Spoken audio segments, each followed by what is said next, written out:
dando continuidade à nossa série de mensagens na carta da Epístola aos Colossenses.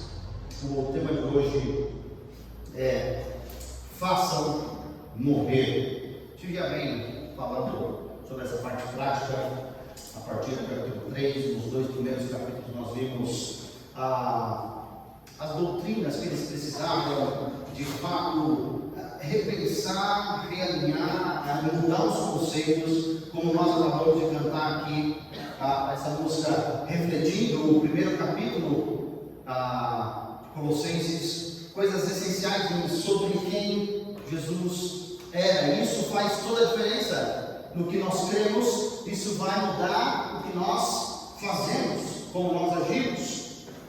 E como tem sido difícil desde lá até hoje, essa disparidade entre o que nós conhecemos, o que nós sabemos, o que a palavra de Deus diz e a vida do cristão.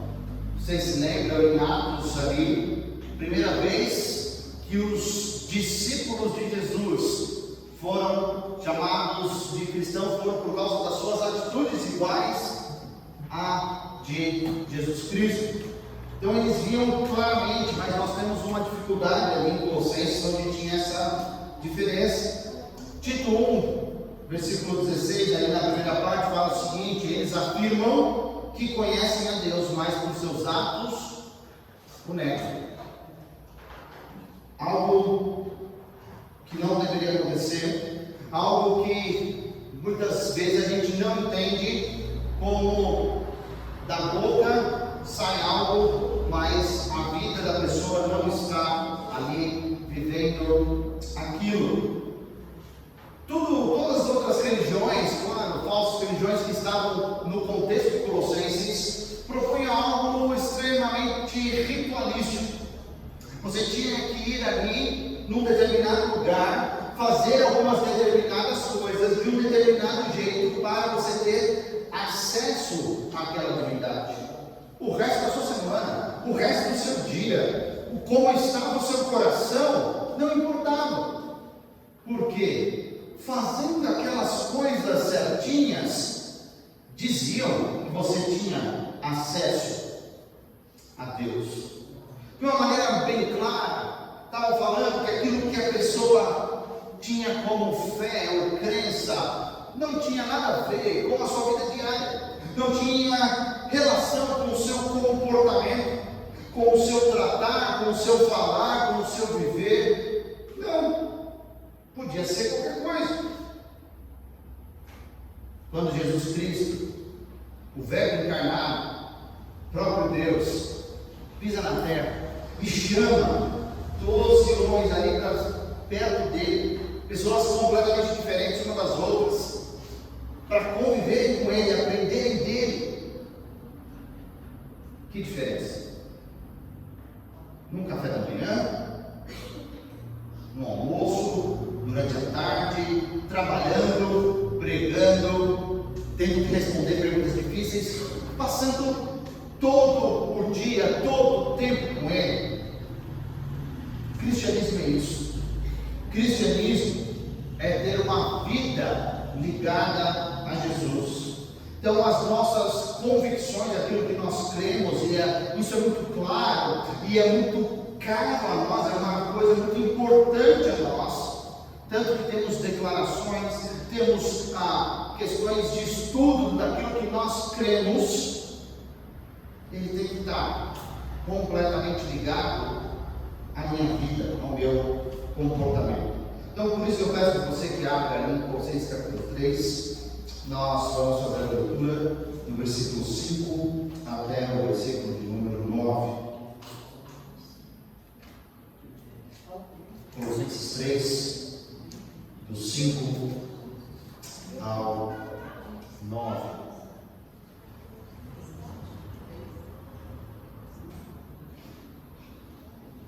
Diz assim a palavra de Deus: assim, façam morrer tudo o que pertence à natureza terrena de vocês: imoralidade sexual, impureza, paixão, desejos maus, e a ganância, que é idolatria.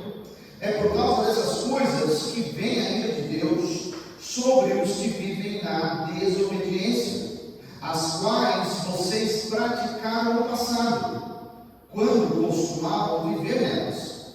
Mas agora, abandonem todas essas coisas: ira, indignação, maldade, maledicência e linguagem indecente no falar. Não mintam uns aos outros, visto que vocês já se despiram do velho homem com as suas práticas. Vamos orar. Pai querido, após a leitura da tua santa palavra, pedimos ajuda ao Espírito Santo, que nos conduza, Senhor Deus, e ilumine os nossos olhos do coração, para extrairmos tudo aquilo que o Senhor quer para nós, e também podemos aplicar em nossas vidas cada um desses detalhes. Eu pedimos ao Senhor, pelo nome de Jesus Cristo. Amém. O trecho até semana passada falava de algo que nós devíamos fazer. Era propositivo na parte positiva. Agora nós entramos numa segunda parte também prática, igual a primeira que nós vimos até o versículo 4, mas da parte negativa, daquilo que nós não devemos fazer. Mas todas as ordens negativas, elas se desenvolvem das ordens positivas. Por isso que a primeira coisa que o apóstolo Paulo escreve aqui nesses versículos é: façam morrer. Essa é a primeira ordem, é algo positivo. Nós temos que fazer morrer. Não sei quantos de vocês já tiveram um problema com apêndice. Sabe ali que se você apertar aquela região, segurar por alguns segundos e soltar, a dor é insuportável e está diagnosticado que é apendicite. Quando o médico tem que dar essa notícia para alguém, não tem palavra positiva para falar que ele está com apendicite e ele precisa passar por uma cirurgia, uma intervenção, e seu apêndice rompeu. O médico tem que falar algo aparentemente negativo para trazer a saúde perdida ali para aquela pessoa. Talvez um outro exemplo para você entender: jardins bem cuidados são muito bonitos, dão trabalho, e uma das funções principais daqueles que cuidam dos jardineiros é ficar lutando contra ervas daninhas. E gente, lá em casa a gente já tentou, trocou a grama de toda uma região e elas voltam a aparecer. Então, se não fosse esse cuidado com as coisas negativas, a beleza das coisas positivas iriam se perder. Então, esse ato de arrancar, parece que você está perdendo, parece que você está fazendo algo ruim. Não, os dois eles andam juntos, tanto os elementos positivos quanto negativos, e quando há somente um tipo deles, nós temos um desequilíbrio. Só um tipo de coisa. Versículo 5 fala: façam morrer tudo o que pertence à natureza terrena de vocês. Eles sabiam que lá no versículo 3, na primeira parte, nós vimos que eles já estavam mortos com Cristo. E esse poder espiritual que nós temos a partir de agora, porque nós também, além de sermos mortos com Cristo, nós fomos ressuscitados com Ele, temos o poder de abafar ou mortificar os desejos carnais. Agora, o Espírito Santo habita em mim, entrou, me selou até o dia da redenção, ele não vai ficar saindo e entrando. Eu posso lutar contra a cada dia, na minha santificação. Romanos capítulo 6, a primeira parte do versículo 11, diz que nós temos que nos considerar mortos para o pecado. Ou seja, não me atrai, não tem nada a ver mais com a minha vida, não é algo que possa fazer parte. Eu estou morto, eu não quero mais aquilo, não quero ver nem perto. Somos mortos. No grande sermão de Jesus, no sermão do monte, ele vem dando exemplo atrás de exemplo, falando sobre o pecado. E um dos exemplos que ele fala é: se o teu olho direito fizer pecar, vai e arranque, lança fora. Tem pessoas falando que era melhor ficar com o olho. Mas quando nós vamos para a palavra de Deus, o que Jesus, e claro, o apóstolo Paulo também, por meio do Espírito Santo, estavam propondo, não era uma cirurgia dentro do nosso corpo, dentro da nossa carne.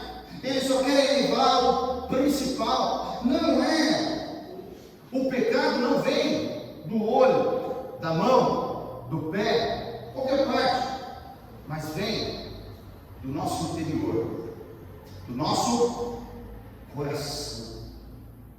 É lá que nós devemos cuidar, é lá que nós devemos proteger, é lá que os desejos mais cruéis da humanidade habitam. É o menor ringue do mundo, e batalhas sangrentas, terrenas são travadas. Por isso que a cirurgia física não vai adiantar. Conta a história que na Inglaterra, em certo tempo, ainda tinha a lei que quem roubasse cortava a mão. Um senhor foi pego roubando uma carteira, cortaram sua mão direita. Tempo depois, o mesmo senhor foi pego roubando novamente, cortaram sua mão esquerda. Quando viram, aquele senhor estava roubando com a boca e nada tinha mudado seu coração. Não é a parte externa que vai determinar, mas é o nosso coração. Por isso, nessa noite eu queria ver com vocês dois tipos de pecados, duas classificações de pecados que esse texto traz para nós, que eu e você temos que fazer correr, temos que abafar, temos que acabar com ele nas nossas vidas. Primeiro tipo de pecado, nós vamos ver do 5 ao 7, são os pecados que envolvem sensualidade, sexualidade. Tem gente que não gosta quando vem pecado nome a nome na Bíblia, quando é específico. Não devia ter essa parte aqui, está dando nome, mas muitas vezes é isso que tem que falar no nosso coração, para a gente ter um repúdio muito maior de não voltar à velha vida antes de Jesus. A podridão dos nossos pecados, de onde Jesus nos tirou do império das trevas, não devemos mais voltar para lá.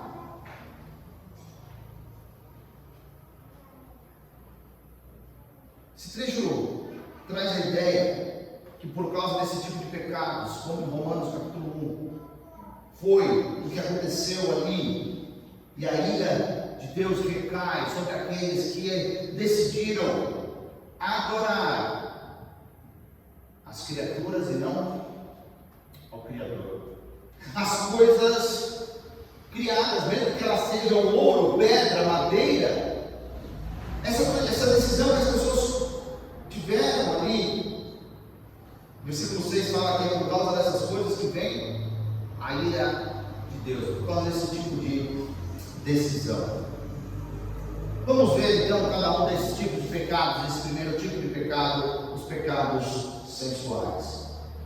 Quando ele fala aí no versículo 5 sobre imoralidade sexual, é uma palavra muito abrangente, mas é tudo aquilo que é fora da vontade de Deus. O sexo foi planejado, foi feito para ser executado somente dentro de um casamento monogâmico. A tentação, ela não muda, solteiro ou casado. O solteiro tem a tentação de ter sexo fora do casamento, ou seja, antes. E o casado tem a tentação de ter sexo com pessoas que não são aquela com quem ela casou. A tentação continua, é o mesmo tipo.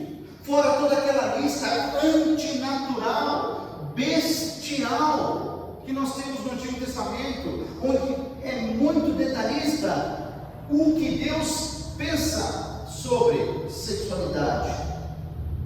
A segunda palavra, a segunda questão é tratada como impureza. Impureza é essa perda do pudor natural, um pudor desenfreado, ou esse, na verdade, um despudor, sem regra, entregue totalmente à libertinagem. Vi que no último carnaval, uma moça fez uma plaquinha que o beijo custava tanto e aceitava Pix. E ela estava feliz porque no final do carnaval tinha quase R$500. Algo desenfreado, algo que leva à libertinagem, sem pudor nenhum. Próxima palavra que nós encontramos no texto é paixão. E a gente, como brasileiro, às vezes gosta dessa palavra. Apaixonado, paixão. Porém, paixão, na verdade, essa palavra é esse estado mental, essa disposição mental que vai estimular a minha impureza sexual. Ou seja, eu sei o certo sobre sexualidade, sobre sensualidade, mas eu estou tão atordoado que eu desprezo o certo e faço. Isso é paixão. Essa é a definição bíblica de paixão. Ou seja, tem alguma névoa na minha cabeça que vai me estimular a tudo aquilo errado em relação à sexualidade. Essa vontade de satisfazer a minha sexualidade. Próximo termo usado é desejos maus, desejos desprezíveis, perversos, a ponto de ter cuidado hoje em dia no aconselhamento de casais, quando um lado traiu e ficou sabendo, e vai lá, e você chega para o marido ou para a esposa e fala assim: você gostaria que ele fizesse isso com você? Te traísse? E colegas já têm ouvido assim: não tem problema, ele pode também. Ou seja, pode entregar minha esposa, pode entregar meu marido, desde que ele não coloque nenhum impedimento ao que eu quero, ao meu desejo. Maus desejos. Queridos, que algo fique muito claro: esses desejos e esses apetites é que vão nos conduzir às ações. Algo está sendo nutrido, algo está sendo alimentado dentro de você, que vai terminar nessa ação. Não é simplesmente por acaso, não foi de supetão, algo está sendo ali dia a dia, alimentado no coração e na sua mente. Se nós desejamos nos purificar, nosso pedido tem que ser o mesmo do salmista: Salmo 51:10 diz: cria em mim um coração puro, ó Deus. Por favor, Deus, me ajude a sempre estar limpando a minha mente e o meu coração. Tudo aquilo que vem de errado, passa por mim, Senhor, me ajuda a limpar. Tem a história de um dos pais da igreja, quando perguntam sobre essa área para ele, ele fala assim: o problema não é o passarinho pousar na sua cabeça, o problema é ele fazer ninho na sua cabeça. E a gente deixar. Espanta rápido o passarinho, tira essa ideia, pede para Deus te purificar, pede a ajuda dele. Essa deve ser a nossa oração. Senhor, me ajuda. Davi também no Salmo pede: vê se há em mim algum caminho mau, algum pensamento errado, algo que não está de acordo com a tua palavra. Mas a lista ainda não acabou desse primeiro tipo, dessa primeira classificação de pecados, que são os pecados sensuais. Ainda tem mais um, que é a ganância.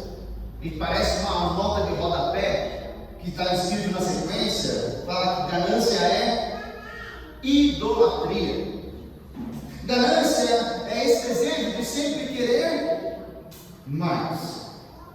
Pode ser financeiramente, mas nesse caso específico, prazeres. Uma pessoa só não me dá mais prazer. Precisa ser duas, acabou, precisa ser três, e assim vai. O ser humano nunca está satisfeito em relação a isso. A pessoa gananciosa nunca se contenta com o que ela tem, e na verdade ela inveja os outros. Eu queria ter marido, eu queria ter esposa, eu queria ter aquela lá, que ele dá. Mas ela já casada, não importa, é o meu desejo, é o que eu quero. Por que isso é idolatria? Porque tem a capacidade de tomar o lugar de Deus. A nossa ganância, o nosso mau desejo, ele tem total capacidade de tomar o lugar de Deus. E queridos, de vez em quando, cristãos caem nesses pecados. Membros das nossas igrejas caem nesses pecados. Para você ver como isso é importante, isso tem que ser tratado e falado cada vez mais. Todas as cartas do Novo Testamento tratam desse tipo de pecado. Todas. Advertem para ir para longe deles. Quanto mais longe, melhor. Mas há um segundo tipo de pecado. Nos versículos 8 e 9, nós temos os pecados relacionais. E a grande dificuldade é que os pecados sexuais ou sensuais, para nós, muitas vezes, eles são escandalosos. Ficou sabendo o que aconteceu. Mas agora, nos pecados relacionais, parecem pecados de boa reputação. Parecem pecados que são gostosos de ter de estimação. De aqueles pecados assim, não, esse aqui não é um pecado. Parece até uma segunda categoria, parece que é pecadinho. Os sensuais são pecadores. Não. Parece que estamos tão acostumados com a segunda lista, nos pecados que envolvem relacionamentos, qualquer tipo de relacionamento, que a gente nem se perturba, nem sente culpa sobre esses pecados. A gente passa por cima, não pede perdão. Quando alguém volta aqui, viu algo desse tipo, também não mexe, não move o nosso coração mais. quando alguém, se for membro da igreja, então, cair no pecado sensual, que bafafá que dá, que fofocaiada que dá, é impressionante. A figura usada em Colossenses, a figura usada em Efésios, é a figura de uma pessoa, de um cristão, trocando de roupa.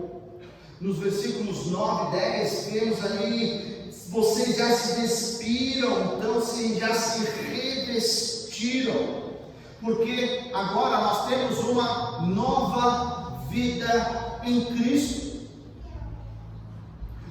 Os velhos atos, os velhos desejos, ou aquele pessoal que serviu há anos a outros deuses, ficou para trás. Não trouxe para mim a nova vida.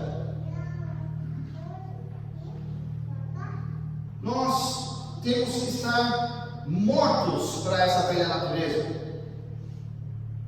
E agora, eu só quero as coisas que vêm do Espírito, as coisas novas. Vamos para a segunda lista, item a item aí. O primeiro deles é ira. Ira, o conceito de ira é uma atitude perversa em relação ao outro. O versículo 6 também fala sobre um Deus que se ira. Deus tem o total direito de se irar contra o pecado. E Ele é um reto juiz que julga com perfeição. Eu e você não. Ele julga com perfeição porque Ele é santo e justo. Nós vimos hoje na escola dominical sobre isso, sobre esses atributos que Deus comunica, que Deus imprime em nós como seres humanos.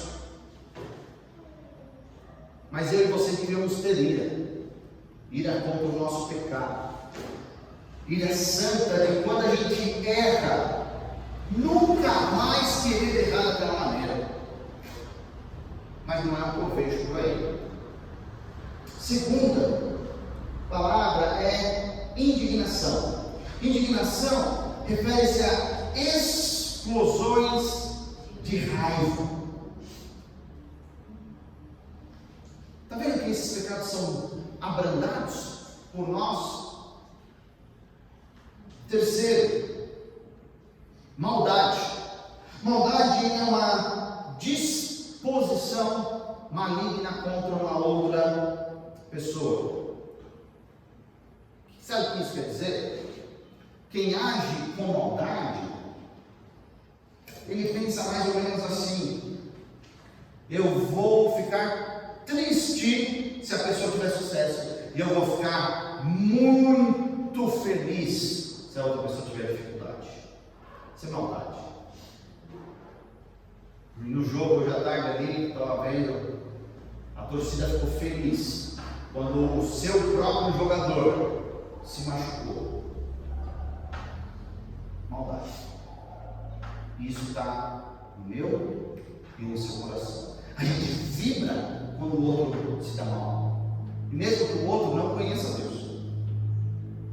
Não estou falando de crente, não. Estou falando de todas as pessoas, todos os humanos. E maldade, queridos, é uma atitude pecaminosa. E nesse tempo de polaridade política, a gente quer que o outro lado se dê mal, e isso é maldade, isso é pecado. Maledicência é ter um discurso blasfemo e destrutivo. Segundo 1 Pedro 2, maledicência é um fruto do meu desejo de destruir a outra pessoa, da maldade. Quando eu tenho uma inimizade profunda com alguém, a menor oportunidade que eu vejo, eu vou usar para dizer algo negativo sobre aquela pessoa. Pera lá, vocês estão falando sobre quem? Vocês não sabem, vocês não conhecem. Não, deixa eu contar só um pouquinho o que aquela pessoa fez comigo.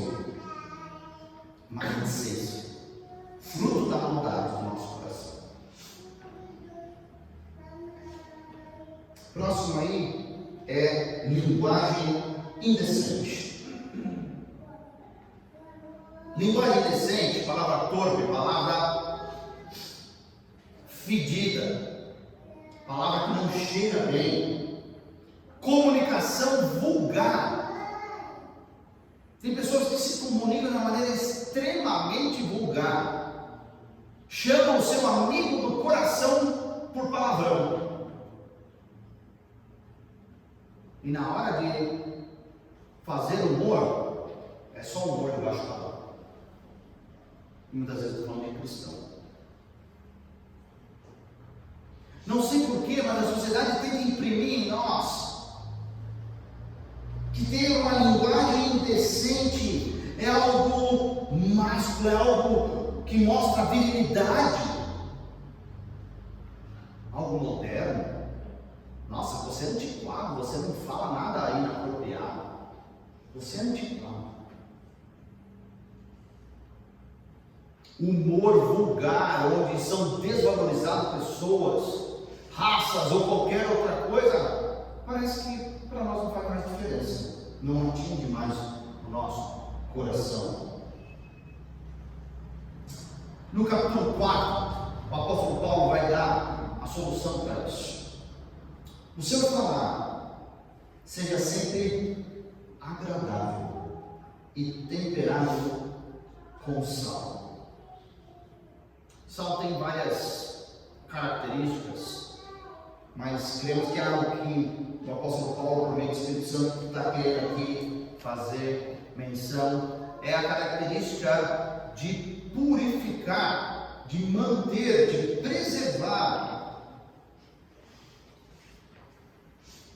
Uma palavra agradável e que fale bem, que preserve, que purifique o outro, que edifique, que construa, que não destrua o outro. E quantas vezes a gente está encaminhando, repassando coisas que estão destruindo pessoas, mesmo que seja a posição contrária, a mim não importa, você está destruindo a outra pessoa.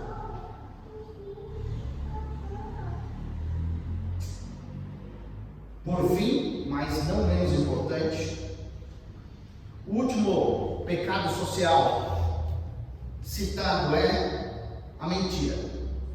E mentira é distorção da verdade. Distorção da verdade. Mesmo quando eu conto a realidade, mas eu dou uma ênfase em uma parte que não deveria ter dado. Quando eu mudo meu tom de voz para falar que aquilo lá foi menosprezado. Um gesto, um olhar, alguma coisa, pode muitas vezes alterar o entendimento nesse processo de comunicação. Sabe por quê? Quando eu tento distorcer, eu estou mostrando, na verdade, o meu coração. O meu coração. Eu estou mostrando a minha motivação de tentar dar uma distorcida. Mentira, queridos, envolve a intenção de enganar o outro para você ter um benefício. Quer um exemplo rápido? Você tem um bem caro e ele está com um problema. Você fala, se ele não perguntar, eu não vou falar. Isso chama mentira. Porque você distorceu a verdade. Exemplo simples, fácil, rápido entendimento.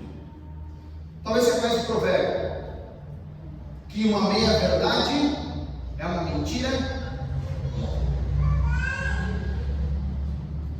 Algumas duas perguntas para a gente pensar, para levar para a nossa semana.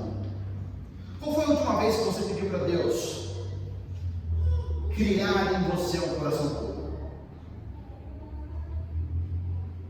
Lembra? Os desejos e os nossos apetites que vão conduzir as nossas ações. Qual foi a última vez que você pediu para Deus tirar esses desejos, esse tipo de pensamento que você está tendo, na parte dos pecados sensuais. Você está querendo lutar sozinho essa luta? Vou te dar uma declaração simples: você vai perder. Qual foi a última vez que você pediu a ajuda de Deus para limpar o seu coração, tirar de você aquilo?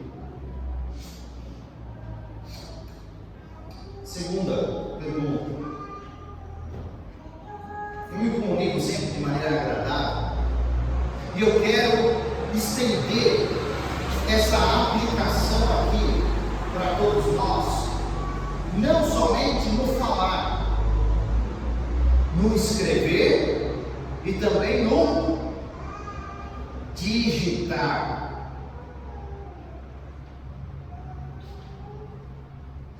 De uma maneira agradável a Deus, que vai transmitir graça a quem está do outro lado, seja do outro lado da conversa, do outro lado da tela, do outro lado daquele livro, daquilo que você está escrevendo, sem a intenção de enganar com o propósito de obter algum benefício. Que dificuldade nós temos de hoje em dia de se comunicar de uma maneira agradável a Deus. Por isso, para viver essa nova vida em Cristo, eu devo fazer morrer os pecados sensuais e esses pecados relacionais. Não existe mais, não existe pecadão, pecadinho. Tudo é pecado. O menor pecado na terra, escondido, é uma bomba atômica nos céus, diante do nosso Deus, que é santo, santo, santo. Não pense que é algo pequenininho, porque se você pensar assim, meu querido, vai crescer e tem total capacidade de tomar o seu coração, de tomar a sua vida. Peça a ajuda de Deus para limpar o seu coração. Baixe sua cabeça. Pai querido, sabemos que cada um de nós precisamos ser mais parecidos com Jesus Cristo. Com uma lista tão detalhada, Senhor Deus, como essa, ficamos até na dúvida se de fato estamos seguindo ao Senhor. Pai, ajuda cada um aqui nas suas dificuldades, nas suas batalhas, na sua mente e no seu coração. Pai, para que esses pecados, tanto sensuais e tanto os outros relacionais, quanta maldade nós vemos no mundo atualmente e na boca de cristãos. Nos ajuda, Pai, a deixarmos a velha vida de vez e caminharmos e rumarmos para uma nova vida proposta em Cristo Jesus. É o que nós pedimos, no precioso nome de Jesus Cristo.